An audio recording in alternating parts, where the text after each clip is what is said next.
Hi students, आज general knowledge का weekly test हुआ था। उसका आंसर रिलीज हो चुका है। जैसे उससे पहला क्वेश्चन था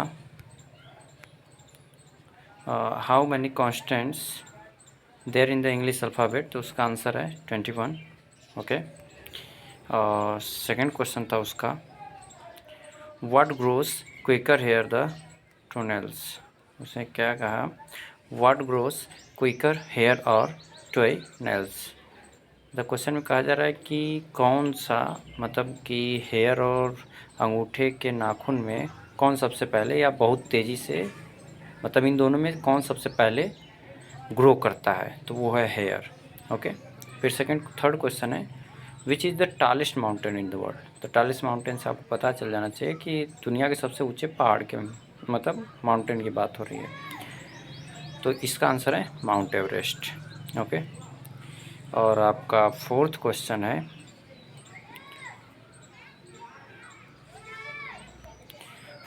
विच is the famous children book has two character named Tweedledum and the Tweedledee. तो आपको पता होना चाहिए कि जो फेमस चिल्ड्रन बुक है जिनमें दो कैरेक्टर ट्विंडल और ट्विंडली है, उस बुक का नाम है Alice through a looking glass by Lewis कॉर्नियल को कैरोल। ये बहुत फेमस बुक है बच्चों की, और इसमें ये दो कैरेक्टर बहुत ही ज़्यादा फेमस हैं।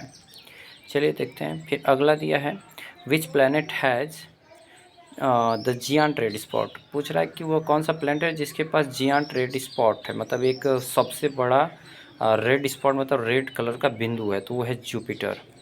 ओके।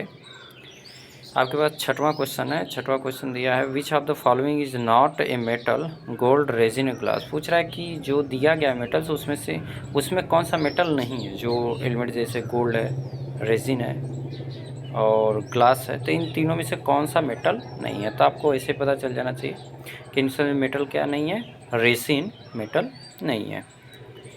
और अगला क्वेश्चन है which is the largest plateau in the world. करा कि कौन सा प्लेंटिन्यू वर्ल्ड में सबसे बड़ा है, तो आपको याद होना चाहिए कि तिब्बत प्लेंटिन्यू दुनिया का सबसे बड़ा है।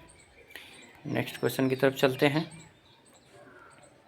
नेक्स्ट क्वेश्चन है कि in which ocean did the famous Titanic sink in the 1912, Pacific, North Atlantic and the Mediterranean. पूछ रहा है कि जो टाइटैनिक थी सबसे फेमस, माना जाता है कि दुनिया की सबसे बड़ी जहाज़ वही है, और पहली रही और लास्ट भी रही, और ये 1912 में डूब गई थी। तो पूछा जा रहा है कि कहाँ पर डूबी थी, पैसिफिक में, नॉर्थ अटलांटिक में या मेरिडियन में। तो उसका आंसर है नॉर्थ अटलांटिक ओशियन। ठीक। फिर उसके बाद आपका अगला क्वेश्चन है कि which two parts of the body continue to grow for your entire life. करा है कि कौन सा दो अंग है जो जीवित व्यक्ति के लाइफ में लगातार बढ़ता रहता है। जैसे हम लोग देखें नाखून और बाल तो मरने के बाद भी, लेकिन जो लाइफ टाइम, मतलब टिल द लाइफ, जब तक मरते नहीं है तब तक बढ़ता रहता है। उन बाल और नाखून को छोड़कर वो दो अंग है जो बढ़ते रहते हैं, वो है नोज एंड ईयर्स, मतलब नाक और कान। नेक्स्ट क्वेश्चन है व्हाट मेक्स अप अप्रॉक्स 80% और ब्रेन वॉल्यूम। पूछ रहा है कि कौन सा किससे बना होता है, व्हाट्स मेक्स अप, मतलब हमारा जो ब्रेन है 80% किससे बना होता है, तो उसका होता है ग्लियल सेल से हमारा 80% ब्रेन बना होता है। चलिए नेक्स्ट क्वेश्चन की तरफ चलते हैं। अगला क्वेश्चन दिया है कि what is use by the driver to determine of the direction of running the car. वो कह रहा है कि जो ड्राइवर होता है डायरेक्शन को या कार को डायरेक्शन में लाने के लिए या डायरेक्शन से हटाने के लिए किस चीज़ का यूज़ करता है, तो आप लोग याद रखिएगा स्टीयरिंग व्हील का। उसी कारण वो गाड़ी को इधर उधर कर पाता है। अगला question, what lock horns in the stock market. तो वो है बुल्स एंड बियर्स। कह रहा है कि जो स्टॉक मार्केट होता है जहाँ पर कहा जाता है कि शेयर मार्केट होता है, तो वहाँ के दो, एक तरह से कहा जाए तो लॉक हॉर्न होते हैं। उन लॉक हॉर्न को बुल और बियर द्वारा होता है। तो इसमें बुल क्या करता है, बुल को मारा जाता है कि ये शेयर को ऊपर ले जाता है, और बियर्स को मारा जाता है शेयर को नीचे लेकर आता है। नेक्स्ट आपका क्वेश्चन है कि name of the union territories of India. तो आपको पता होना चाहिए कि हमारे इंडिया के कितने यूनियन टेरिटरीजन, उनके नेम क्या है। पहला है national capital territory of Delhi, Jammu and Kashmir, Ladakh, Chandigarh, उसके बाद अंडमान निकोबार, आइसलैंड, फिर Dadar Nagar Haveli and Daman and Diu, फिर लक्षद्वीप और पांडुचेरी, ये हमारे टेरिटोरियल यूनियन टेरिटोरियल है इंडिया के। अगला क्वेश्चन है कि water in plants is transport bye वाट। पूछा गया था कि इसमें वाटर किस ट्रांसपोर्ट द्वारा प्लांट में जाता है, तो उसका काम जाइलम का। ये जाइलम एक तरह का कार्य करने वाला होता है, उसमें प्लांट्स में जो वाटर को ट्रांसपोर्ट करता है। उसके बाद आपका अगला क्वेश्चन है, अगला क्वेश्चन कि what is not a component of chlorophyll, nitrogen और कैल्शियम। तो पूछ रहा है कि जो कंपोनेंट होता है जो क्लोरोफिल में नहीं होता है, नाइट्रोजन की कैल्शियम, तो आप लोग याद रखिएगा कैल्शियम उसमें नहीं होता है। अगला क्वेश्चन चलते हैं, ओनियन जिसको हम लोग बोलते हैं एलियम सेपा, इसका साइंटिफिक नेम एलियम सेपा होता है, is a modified form of. पूछ रहा है कि ओनियन कौन सा फॉर्म होता है मॉडिफाइड फॉर्म, तो आप कहेंगे ओनियन स्टीम होता है, ये लीफ और रूट नहीं होता, ये स्टीम होता है। अगला क्वेश्चन है, what is the botanical name of tomato. पूछ रहा है कि टोमेटो का बोटैनिकल नेम क्या होता है, तो आपको पता होना चाहिए सेलेनम लाइकोपेर्सिकम, ये ओनियन का टोमेटो का बोटैनिकल नेम है। अगला है 18 है, what category of animal in an octopus. करा है कि किस कैटेगरी के एनिमल में ऑक्टोपस को रखा जाता है, तो आप लोग याद रखिएगा सेफालोपोड में ऑक्टोपस को रखा जाता है। आगे चलते हैं, नेक्स्ट क्वेश्चन है कि is the temperature of the moon higher or lower during the day. पूछ रहा है कि दिन और रात में किन दो टाइम पर मून का टेम्परेचर हायर होता है, तो आप ध्यान रखिएगा हायर होता है किसमें, दिन में। उसे कहा is the temperature of moon higher or lower during the day, तो उसने कहा क्या कहा कि दिन के टाइम मून का टेम्परेचर कैसा होता है, तो आप लोग ध्यान रखिएगा हायर होता है और नाइट में लोअर होता है। अगले क्वेश्चन चलते हैं, अगला क्वेश्चन है कि which planet is smallest, Neptune, Mars या मरकरी। पूछ रहा है कि इन तीनों में से कौन सा स्मॉलेस्ट है, नेपच्यून है, मार्स है या मरकरी, तो आप ध्यान रखिएगा सबसे स्मॉलेस्ट क्या है, मरकरी है इन तीनों में। उसके बाद अगले क्वेश्चन चलते हैं, your blood type is determined by the genes you inherit from the parents, true या फॉल्स। करा है कि जो हमारे ब्लड जीन्स होते हैं वो इनहेरिट किसके द्वारा होते हैं, पेरेंट्स द्वारा होते हैं या नहीं, इसको ट्रू या फॉल्स, पेरेंट्स द्वारा हेरिट होते हैं ये बोला गया है, इसी को बताना ये सही है या गलत है, ट्रू है या फॉल्स है। तो आप ध्यान रखिएगा ये ट्रू है, जो हमारे पेरेंट्स द्वारा ही हमारे ब्लड को जो टाइप होता है, जैसे ए होता है, बी होता है, ए बी होता है, ब्लड टाइप होता है ना, वो हमारे पेरेंट्स द्वारा होता है, ये ट्रू है। अगला क्वेश्चन है, oxygen liberated during the photosynthesis is coming from. कह रहा है कि ऑक्सीजन जो लाइब्रेटेड होता है फोटोसिंथेसिस में वो किससे होता है, तो ध्यान रखिएगा जो पौधों के अंदर जो भोजन बनाने की प्रक्रिया होती है जिसको हम लोग क्या बोलते हैं, फोटोसिंथेसिस बोलते हैं, उसमें जो ऑक्सीजन रिलीज होता है वो वाटर से रिलीज होता है। ध्यान रखिएगा जब वाटर उसमें आता है तो वाटर को दो फॉर्म में तोड़ देता है, पत्तियों के अंदर एक क्लोरोप्लास्ट नामक पाया जाता है जो उन्हें तोड़ देता है और उसमें से हाइड्रोजन और ऑक्सीजन निकलता है और ऑक्सीजन को रिलीज़ कर देता है और हाइड्रोजन को पौधा यूज कर लेता है, इसकी वजह से ऑक्सीजन रिलीज करता रहता है पौधा लगातार। ओके, अगले क्वेश्चन चलते हैं, the part of the steam where the leaf is attached. बोला गया है कि कौन सा पार्ट होता है लीफ का जिसमें स्टीम अटैच, तो वो होता है नोड। ठीक, आगे चलते हैं, आगे दिया है what sensory organ of the human body consist of a visible part called the crown and the unseen portion called the root. आपको पता होना, इसने पूछा है कि व्हाट सेंसर ऑर्गन, हमसे पूछा जाए कि वो कौन सा सेंसरी ऑर्गन होता है जो ह्यूमन बॉडी में कंसिस्ट होता है, विजुअल पार्ट होता है, called the crown and the unseen portion called the root, जिसको हमारे बॉडी में वो कौन सा पार्ट होता है जिसका रूट अनसीन होता है, जिसको हम लोग क्या बोलते हैं, रूट बोलते हैं, और जो ऊपर का दिखाई जैसे हम क्राउन बोलते हैं, क्राउन की तरह हमें दिखाई पड़ता है, और रूट की तरह दिखाई पड़ता है जो दिखाई दांत जैसे होता है। यहाँ पे देखिए बोला टूथ बोला है, तो आप लोग आंसर समझा देते हैं। टूथ के नीचे वाला जड़ की तरह होता है और ऊपर वाला क्राउन मतलब एक ताज की तरह होता है। ये इसी को पूछा है कि वो क्या होता है, तो आप बता दीजिएगा टूथ। अगर आपने टूथ लगाया तो आपका सही आंसर है। उसके बाद आपका अगला क्वेश्चन 25वां, which structure of the eye is the most sensitive but constant no blood. कह रहा है कि वो कौन सा स्ट्रक्चर होता है आई का जो बहुत ही ज़्यादा सेंसिटिव होता है लेकिन उससे ब्लड नहीं होता है, ब्लड वेजल नहीं होते, मतलब नसें नहीं होती हैं, वो जान लीजिएगा कार्निया। कार्निया आँख की सबसे सेंसिटिव होती है, लेकिन इसमें ब्लड वेजल मतलब कि नसें इसमें नहीं पाई जाती हैं। आगे चलते हैं। आगे दिया है कि what is the next number is the following sequence 7, 14, 21, 28। तो उसका नेक्स्ट है, जैसे देखिए 7 में 14, 7 21, 7 चौक 28, तो 7 5 35।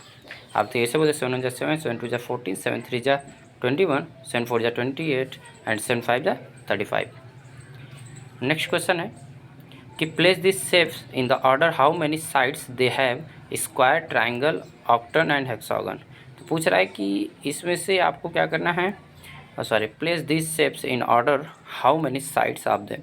तो इनको क्या करना है कि इनको एक लाइन से रखना है, प्लेस करना है, जिनका शेप कम से ज़्यादा की तरफ हो। तो आप देखिए ट्राइंगल में 3 होते हैं, स्क्वायर में 4 होते हैं, हेक्सागोनल में 5 होते हैं, और हेक्सागोनल में 6 होते हैं, और उसके बाद ऑक्टागोनल में 8 होते हैं। तो आप इन्हें बाई साइड हमें रखना था।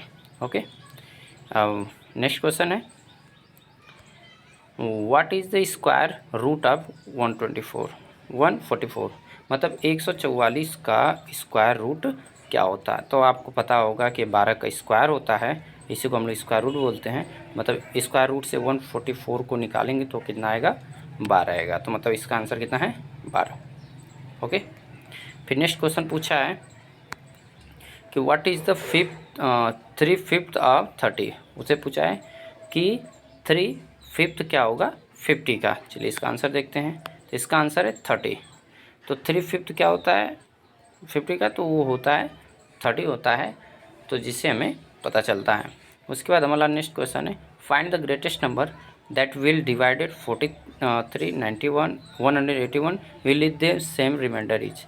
करा है कि वो कौन से ग्रेटेस्ट नंबर से हम डिवाइड करें जो 43, 91 और 183 को जब हम डिवाइड करेंगे तो सेम रिमाइंडर मिलेगा, वो कौन सा होगा। तो आप जान जाएंगे वो 4 आएगा। ठीक, उसके बाद आपका नेक्स्ट क्वेश्चन है 31। 31 क्वेश्चन में बोला है the HCF of the two numbers is 23 and the other two factors of their LCM 13 and 14, the largest two numbers is. जब इसे सॉल्व करेंगे तो आपका आंसर 322 आएगा। ओके, अगर आपको ये ना समझ आए LCF HCF तो हमें कमेंट सेक्शन में जरूर करिएगा, जिससे हम LCM और HCF के ऊपर नए वीडियोस बना करके आपको समझाने की कोशिश करेंगे। और 32 क्वेश्चन दिया है 6 बेल्स। अब 32 क्वेश्चन का अगर आपने सॉल्व किया तो उसका आंसर 16 आया तो आपका सही है, और नहीं आया है तो आपका रॉन्ग है। नेक्स्ट क्वेश्चन की तरफ चलते हैं। नेक्स्ट क्वेश्चन आपका 33 है। ठीक, 33 का आपका जो क्वेश्चन है उसका आंसर 4 है, और 34 क्वेश्चन का आंसर था 9600, एंड 35 क्वेश्चन का आंसर था 111, और 36 क्वेश्चन का आंसर था 40, एंड 37 क्वेश्चन का आंसर था 18। ओके, फिर इसके बाद आगे चलते हैं। तो 38 क्वेश्चन का आंसर हमारा था 2, और 39 क्वेश्चन का आंसर था 364, और 40 क्वेश्चन का आंसर था पूछा है who is the known as the prince of Indian mathematician, मतलब किसे मैथमेटिशियन का जादूगर या मैथमेटिशियन ऑफ द इंडिया कहा जाता है। तो आप जान लीजिए श्रीनिवास रामानुजम थे, जिनकी मृत्यु 32 वर्ष की उम्र में ही हो गई थी, लेकिन इन्होंने अपने 32 साल की इस उम्र में बहुत बड़े बड़े मैथ्स की थ्योरम्स और बहुत सारे बड़े बड़े थे, इसलिए हमने इन्हें मैथमेटिशियन ऑफ इंडिया कहा जाता है। 41 है number of rules of universe whose said, मतलब उसने कहा कि numbers of rules of universe किसने कहा था, तो पाइथागोरस ने बतलाया है। फिर उसके बाद है what is the same for the longest side of the right angle triangle. Longest side क्या होती है राइट एंगल ट्रायंगल, तो आप ध्यान रखिएगा हाइपोटेनस होती है। अगला है 43 क्वेश्चन है what number do you get when you multiply all the numbers on the telephone number pad. अगर आप सभी नंबर्स को आपस में मल्टीप्लाइड करें जो टेलीफोन में होता है, जैसे 1 से लेकिन 0 तक होता है, 1 2 3 4 5 6 7 8 9 फिर 0 होता है, अगर उनको मल्टीप्लाई करें तो क्या आएगा। तो आप सिंपली सोच सकते हैं कि सभी नंबर्स को मल्टीप्लाई करने पर नंबर आता है, लेकिन किसी नंबर में अगर लास्ट में 0 से मल्टीप्लाई करें तो आंसर क्या हो जाएगा, 0 हो जाएगा। नेक्स्ट क्वेश्चन की तरफ चलते हैं। नेक्स्ट क्वेश्चन दिया है कि what is the most famous theory of the triangle is geometry. तो आप ध्यान रखिएगा पाइथागोरम ऑफ थ्योरम ये ट्राइंगल का सबसे फेमस थ्योरी है। उसके बाद अगर 45 क्वेश्चन है, in which number system there is no representation of zero. करा है कि कौन से नंबर सिस्टम में जीरो को रिप्रेजेंटेशन नहीं किया जाता। ध्यान रखिएगा, रोमन नंबर्स में जीरो का कोई रिप्रेजेंटेशन नहीं होता। आपको पता है कि रोमन नंबर 1 2 ऐसे चलता है, जिसमें जीरो की आवश्यकता नहीं पड़ती है। उसके बाद में दिया है 46 क्वेश्चन है, what is the total number of the dots on A side. पूछ रहा है कि जो डाइस होती है, जिसे हम लोग छक्का खेलते हैं, जो लूडो खेलते हैं, उसमें जो डाइस होता है, अगर सभी नंबर्स को जोड़े, जैसे 6 होता है, 5 होता है, 4 होता है, 3 होता है, 2 होता है, 1 होता है, सभी के जोड़े कितना आंसर है, तो आप ध्यान रखिएगा 21 आंसर आएगा। उसके बाद 47 क्वेश्चन की तरफ चलते हैं। 47 दिया है कि which movie is based on the Srinivas Ramanujan के ऊपर कौन सी मूवी बनाई गई, तो आप ध्यान रखिएगा the man who new infinity. उस पिक्चर का नाम था the man who new infinity, मतलब वो आदमी जो अनंत को जानता हो। श्रीनिवास रामानुजन के ऊपर ये मूवी इसी नाम से बनाई गई थी। 48 क्वेश्चन की तरफ चलते हैं। 48 क्वेश्चन है कि who is the widely considered to be the father of mathematician, मतलब कि किसको जाना जाता है फादर ऑफ मैथमेटिशियन के नाम से, मतलब गणित का पिता किसे कहा जाता है, तो आप ध्यान रखिएगा आर्किमिडीज को गणित का पिता कहा जाता है। 49 है which number is the considered as Ramanujan number, कहा जाता है कि इसमें किस नंबर को रामानुजम नंबर कंसाइडर्ड या बतलाया गया है, तो आप ध्यान रखिएगा 1729 को रामानुजम नंबर कहा जाता है। ये ऐसा नंबर है जिसको तुम गुणा करो, भाग करो, घटाना करो, इसका हमेशा आंसर सेम आएगा। इसे रूट में डालो, रूट से बाहर निकालो, आंसर सेम आएगा। और लास्ट क्वेश्चन है 50, how many zeros are then in 1 billion, तो 1 बिलियन में कितने जीरो होते हैं, तो आप ध्यान रखिएगा 9 जीरो होते हैं। अगर आपको वीडियो जानकर कैसा लगा और आंसर को मिलाने पर आप कितने मार्क्स पाएँ और कितने नहीं पाएँ, आप हमें कमेंट सेक्शन बताएं कि आपने 50 में से कितने सही हुए थे, कितने गलत हुए थे। और उसी के साथ अगर आपको इसमें के मैथ्स की सवाल नहीं समझ आए तो कमेंट सेक्शन में ज़रूर बताएं, जिसका हम नया वीडियो बना करके आपको सभी क्वेश्चन का आंसर समझाने की कोशिश करेंगे। वीडियो को देखने के लिए धन्यवाद, और आप लोग ऐसे ही पढ़ाई करते रहिए, और उसी के साथ साथ पढ़ाई में रुचि बनाए रखने के लिए, नए नए ट्रिक्स के लिए हमसे जुड़े रहिए, और चैनल को सब्सक्राइब कर लीजिए, वीडियो को लाइक करें और दूसरों के साथ शेयर करें, जिससे और भी लोग इससे सीख सकें।